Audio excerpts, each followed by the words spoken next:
আপনি দেখছেন news now, আমরা জানি কোনটা খবর।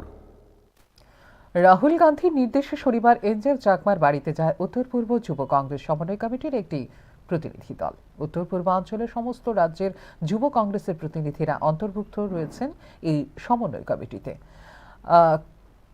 বর্ণবাদের শিকার হয়ে এঞ্জেল চাকমার নির্মম হত্যার তীব্র প্রতিবাদ জানিয়ে দোষীদের দ্রুত গ্রেপ্তার ও উপযুক্ত শাস্তির দাবি জানায় প্রতিনিধি দলটি।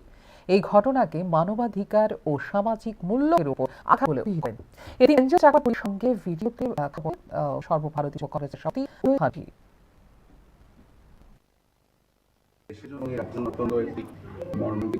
আমরা কিভাবে এঞ্জেলকে করতে ছিল সেখানে নির্মমভাবে হত্যা করেছে এবং হত্যার উদ্দেশ্য ছিল সে নর্থ ইস্টে সে তার ছোট তার নাম তাকে জিজ্ঞেস করা হয়েছে তুমি কোনখানে ইন্ডিয়ান, কিন্তু তারপর তাকে চাইনিজ দেখা তার ওপর অজস্র উচ্চার করা হয় এবং আমাদের আঘাত করা হয়। আমরা ত্রিপুরা যুব কংগ্রেসের তরফ থেকে এই পুলিশকে অত্যন্ত গুরুত্বভাবে নেওয়ার পরে নেতা শ্রী রাহুল গান্ধীজির নির্দেশে আজকে নর্থ ইস্ট কংগ্রেসের যে এখানে এসছে, যেখানে 7টি রাজ্যের রিপ্রেজেন্টেটিভ আমাদের সঙ্গে আছেন।